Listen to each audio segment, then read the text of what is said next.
All right, hello everyone that will be watching this later. I thought I would try another live stream and see how that goes. Infinitely easier than editing video. But what I got today is Fighting Formations Battle for Kharkov. This is part of the Fighting Formations series. The first part is this one here. This is the Gross Deutschland Motorized Infantry Division from Chad Jensen. This came out, well, this says second printing 2011. So I'm not quite sure if that's when it first came out, and maybe, I don't know, 2011 for second printing. But what we got here, that's from this year, 2018 Battle for Kharkov. This came out, I think, February-ish of this year. Now, GMT sent me this so I can unbox it, and I'm hoping I can get this out, put some of the pieces out, the maps, maybe, run through a sample turn or two of how the game plays, because I really want to see how some of the new tanks play out. And this actually came while I was at Origin, so I'm very, very late in getting this out. But I thought, hey, let's go ahead and show this now. Well, so first of all, here's the cover. I noticed the art's a little bit different. This is like the actual photograph versus the really cool kind of stylized, I don't know what you call it, stenciling, pixelated art. I thought that was always kind of cool and unique, and I would have liked to have seen that carry across the series, because my understanding is there's actually going to be more to the Fighting Formation series, and so this year we switched to photograph. So obviously that's nothing to take away from the gameplay. I just would have liked consistency across the covers. Now this one here says game design by Brian R. Van Nortwick, but this is based on the original design by Chad Jensen. So thank you, Brian, for putting this out. My understanding, though, is I think I've heard that Chad is working himself on something, but I'll have to keep an eye out on forums and things like that. So for now, though, here we got Battle for Kharkov. Now, if you go check out some of I did a couple videos recently, because I first saw this mentioned on a Facebook post, and I went and was coming out. So when I heard about it, I went and put up a video, kind of a remembering Fighting Formations, because I hadn't played it in a while. I got it probably 2013, 2014, somewhere in there. I think I did a video or two for it.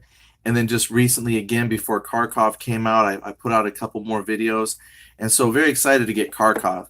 I was really happy because it's got Tiger tanks. I know that doesn't mean a whole lot for some folks, but I was really excited to see just some more armor options for the game. The game system, if you've not played this before, one thing I really like about it is the game system supports, with a very similar system, infantry and armor warfare kind of conflict. It's at a platoon level, and as you take damage or losses, you can reduce those platoons down to individual squads to help mitigate damage. So it's very cool that way. But it felt like we were missing units that I would like to have seen.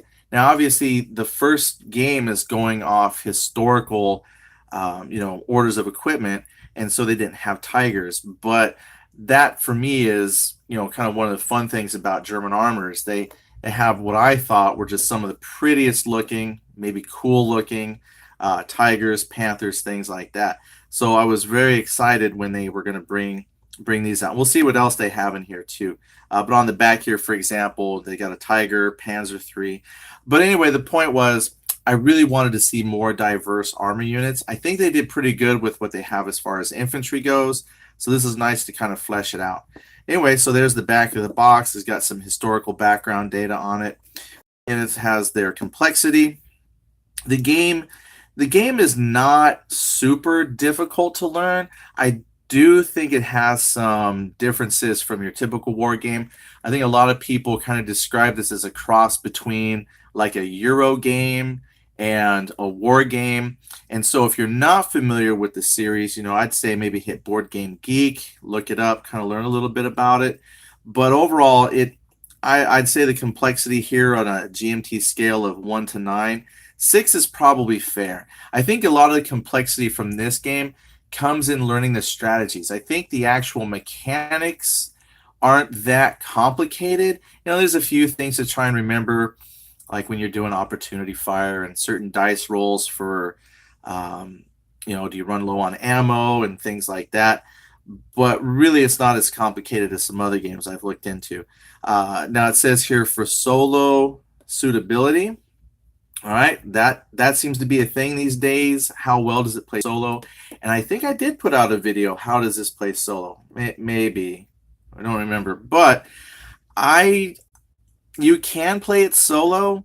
I think this particular game is one that shines the best when you have a face-to-face opponent. Solo is doable, but there's really something to be said about the back and forth of the initiative system, where you're trying to bid your cubes for what actions you want to take.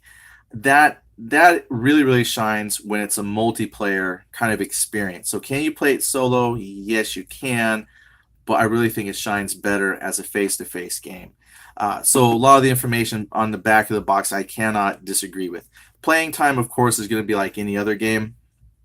It says, let's see here. I thought one of these, it said average play time was like an hour and a half, somewhere in there.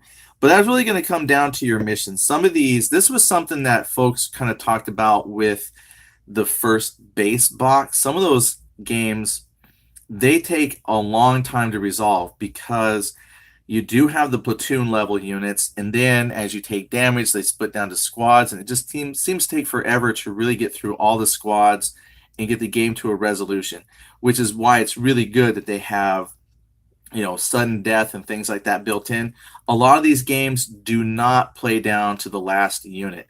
This game really gets you playing towards objectives and going to those last turns. So that's not a bad thing at all. You just need to be careful about your play time. So we'll kind of take a look in here and see what the counter density is, and if maybe this will have shorter play times or not. But anyway, there's your front, there's your back. So let's see what we actually have in here. So this is a much smaller box, just in case you're wondering. I know some people like to see box size. So this truly is an expansion. All right. So this is going to have all your rules. This has your admin counters and all that information. You probably got the dice and everything as well. So this is just going to be the expansion type materials. Let's see here. Yes, I cut off the plastic already, simply because nobody really likes to watch people rip the plastic. So, all right, let's flip this around. Let's see what we have here. We have a Battle for Kharkov playbook. And we'll just take a peek and see what some of the things are in here. So we do have some historical notes coming out. Well, there's an introduction, then we got some historical notes. It does say down here in a different color. Let's read that. All rules from the base game, Fighting Formations, Grossdeutsch, and Infantry Division, both in the series rulebook and in the playbook, are applicable in this expansion and so are not repeated in these pages. Great. So just new things here. So we've got the historical notes. Talks about the Panzer Grenadier Division, Grossdeutschland. Starts in 1943 in the line. All right, so then we go through a little history. Third Battle of Kharkov, Kursk and beyond. Operation Citadel was the next ambitious plan of the Third Reich here in Russia. Initially, it was planned for April 1943. So let's see. It looks like Kharkov. Of course, I'm not a historian, so looks like Kharkov came before Kursk. Yeah, most of my knowledge, just in case anybody watches the videos later and they're like, wow, this guy doesn't know much. Well, most of my knowledge comes from Wikipedia and History Channel. So, take that for what it's worth, and then playing games.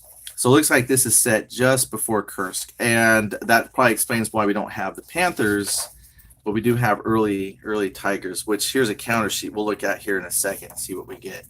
Anyway, we have starting at scenario 11. So this picks up right where the other playbook leaves off.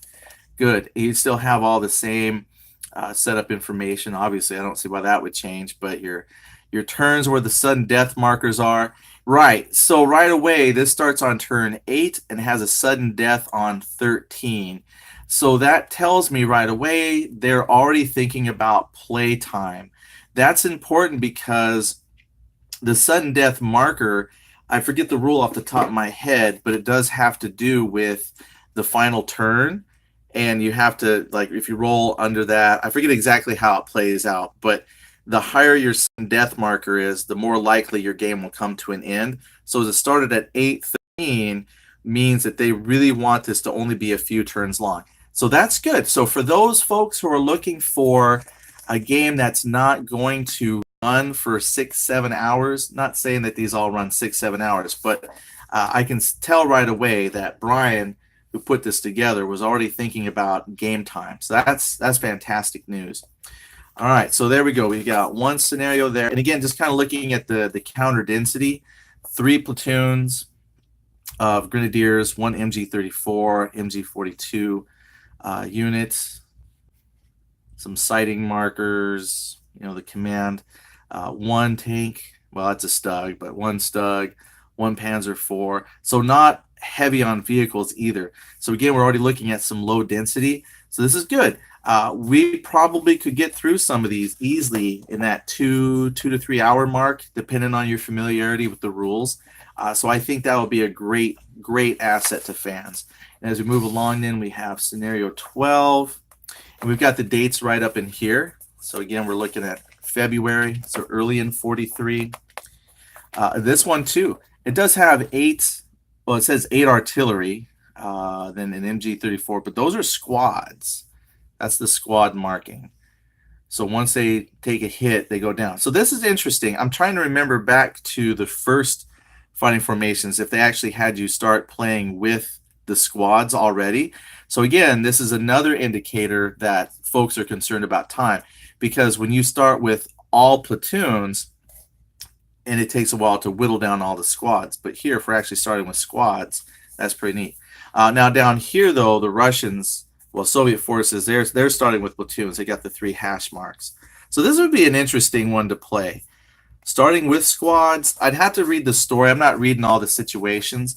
But why this is interesting is because part of the game is you can bring these folks back together to make platoons. So just without even reading the story, this might be a situation where you're catching the Germans off guard, and now they have to form together to make viable platoons to go fight. I don't know. That just sounded in my mind like that would be kind of a narratively fun scenario to play. One side starts with squads. They have to form their platoons and then organize themselves to move out. Anyway, let's keep looking here. Scenario 13 is cut off. Slowly moving through February. And again, another semi-low density. 3 Grenadier platoons, 1 MG34, several vehicles. So these definitely seem to have low unit counts, which is fine. Trying to get these pages to flip here. There we go. Scenario 14. Well, that one, well, that really looks slow there. You got 2 Grenadiers, 1 MG34, an MG42, 1 SDK squad, which is usually when you talk about the vehicles, that's like 1 vehicle. So you got 1 SDK vehicle, another SDK. Again, the single dot, I'm not sure if that's coming through on the camera very well, but 1 dot is the individual vehicle, 3 dots is the platoon. So here we are, we're already dealing again with individual vehicles. So again, really low density count. But we'd have to read and set up the scenario to see how it actually plays out. That's why I was looking on the flip page to see if there was like reinforcements or anything, but looks like that's what you get. So that's great. 1 command. That might be a fun one just to set up and start with first. So that's very interesting to me. I just remember the scenarios being a lot more in the base game.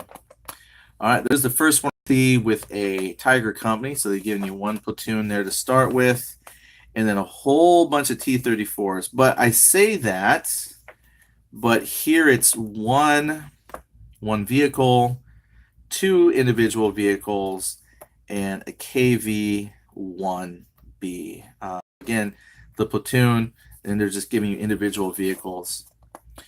Okay, well that might be fun then. Run your 1 Tiger against the incoming platoon, small company element. Trying to get these pages to flip here. Then we got Can We Hold? We're moving into March. Again, low counter density. That's That's awesome. I think that's great. It's a nice change of pace. I think it's good. You got several long playing, or at least they felt like they were really long in the base game. So it's nice to come in here and you got games that looks like they could play pretty quickly.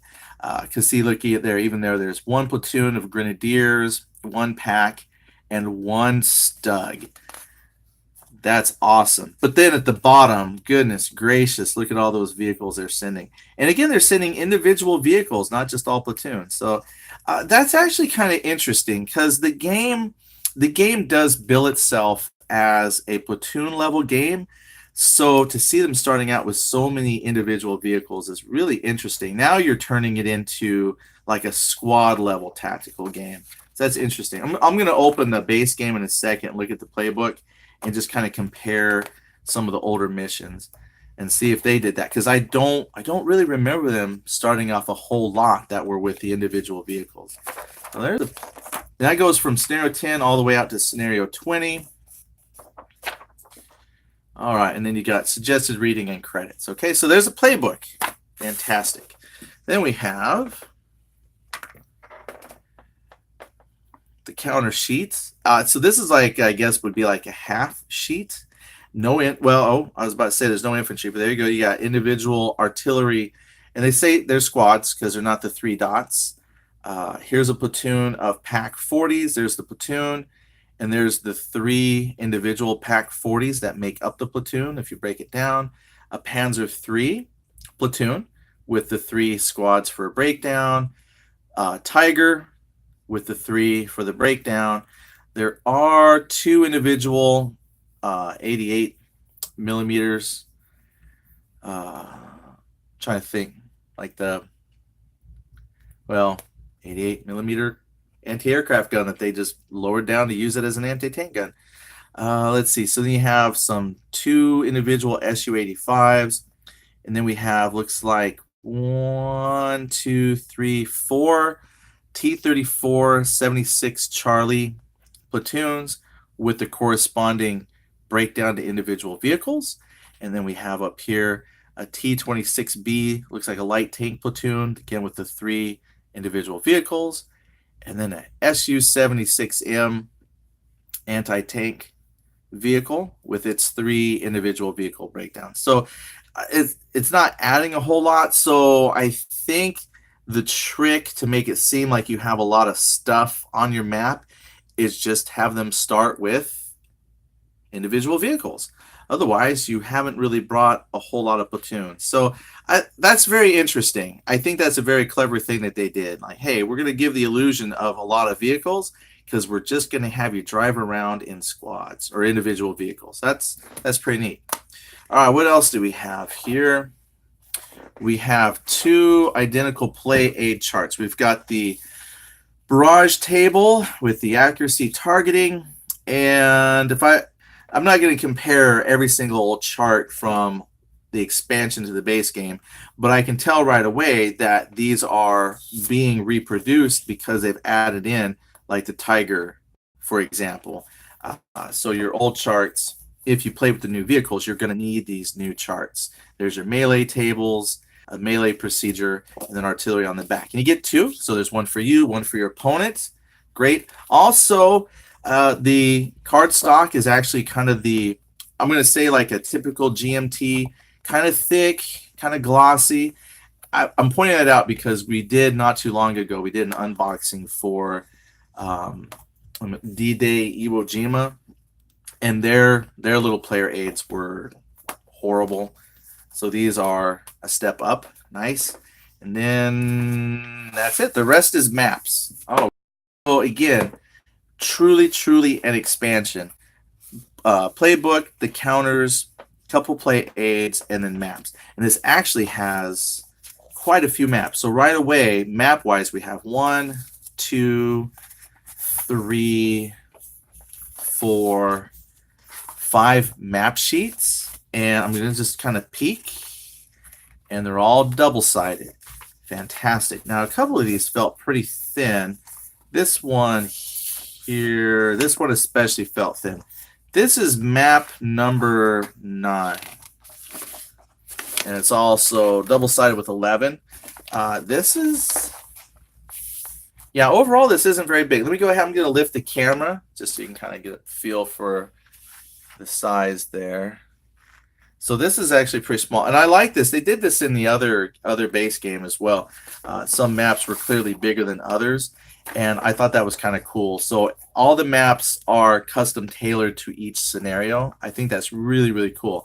Now, of course, if you are your own custom scenario designer, there's nothing that says you can't build your own scenarios around these maps, but it is neat to see that each scenario supports a specific map. So that's pretty cool. Here's a bigger map.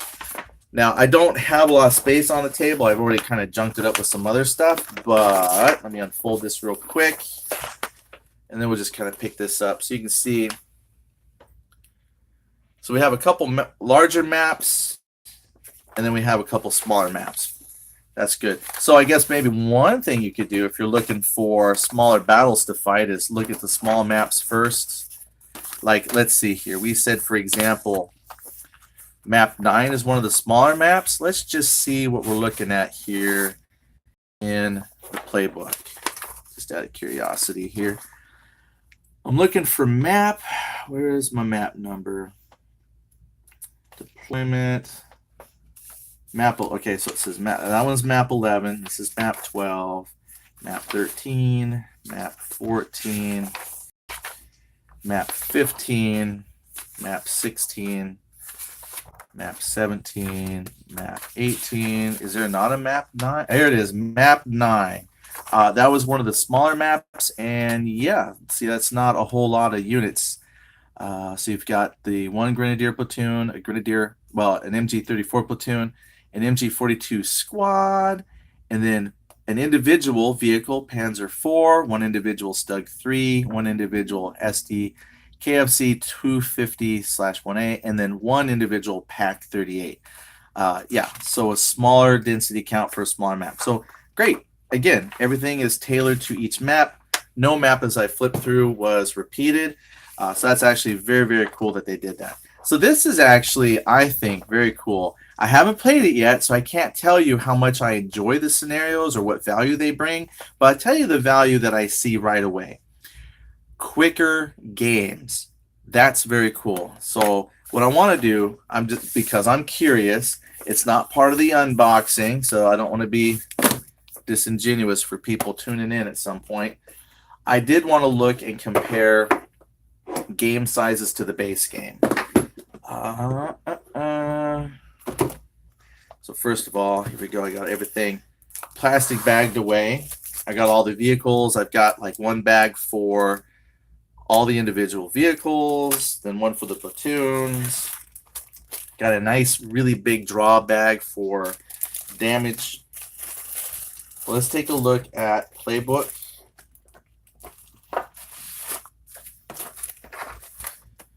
All right, so let's just see what some of these scenarios look like. Oh, I missed that chat. Dang it. I'll have to go back. Let me see here. Hold on. Let me click it. It says, sorry, I missed the first 10 minutes. Is the base game still in print? Well, first of all, don't be sorry you missed. I don't ever announce live. I just kind of put this on, and I'm just glad you tuned in. The base game, if I remember right, the last time I looked on Amazon, I think you can get this between, depending on where you look, actually anywhere between like $35 and $40. I don't know if you can multitask there, flip over to Amazon. I think if you type this in, you might actually find the base game still available. Okay, I want to look at some scenarios. So here was the introductory scenario. Now, it's the introductory scenario, and one could argue that this is low density as well. You got 2 Grenadier platoons, 1 Pioneer platoon, and then MG34 platoons, a Stug platoon, 2 Stug platoons, another Grenadier platoon, and then a few more, almost balanced force here on the Soviet side. And even this introductory game feels like it takes a while because you got to bust these things down from platoons and then bust them down into individual squads. So even that feels like it takes a while.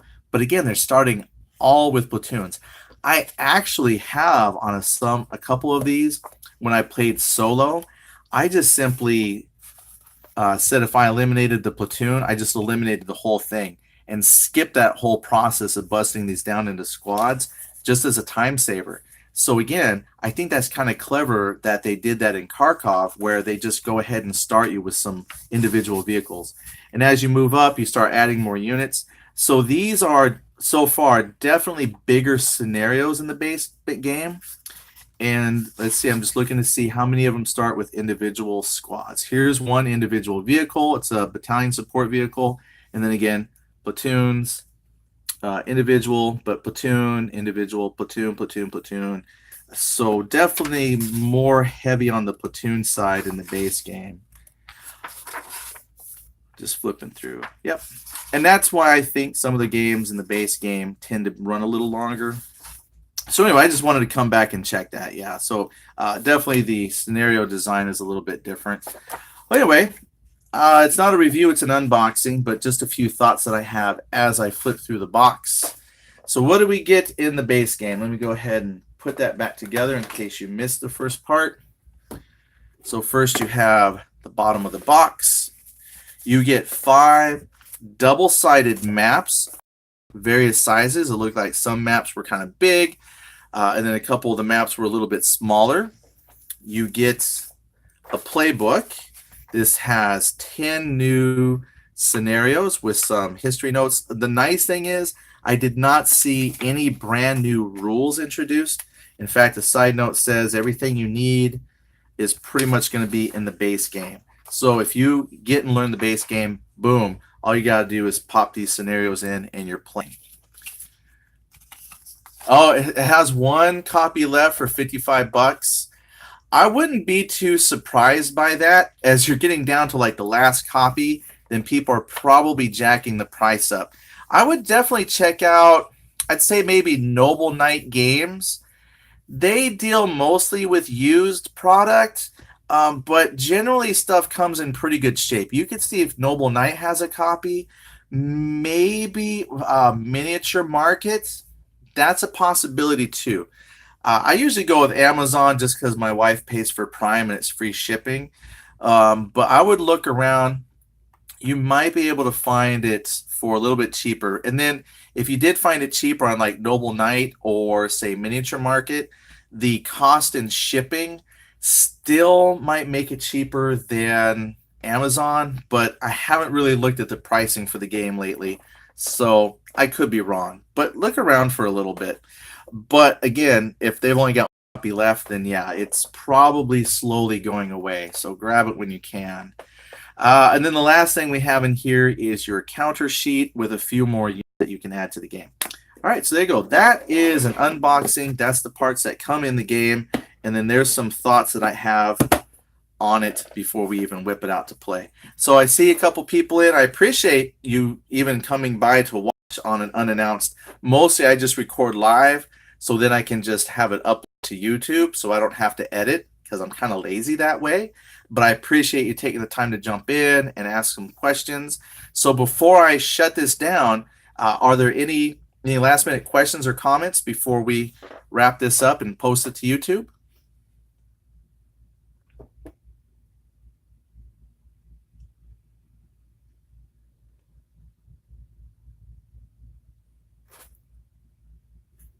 Awesome. All right. Thanks. Great job. Thank you. Well, again, thanks for tuning in. Appreciate it. But let me know in the comments if you ever do find this for a little bit cheaper. I'd be curious. That way, if anybody else watches this and they're still looking, maybe they can find it for a better price. So for those who are just tuning in, we finished the unboxing. I just kind of stuck everything back in the box. So I'm going to actually stop the live broadcast and then give this whatever magical YouTube time it takes if you want to watch the whole video. And then, yeah, I don't want to scare someone. I saw my number go up to 5. Yay! And as soon as I said I'm done, oh, it dropped. So anyway, thanks guys for tuning in. We'll see you around. And I'm going to hit the little stop button right now. Have a good day.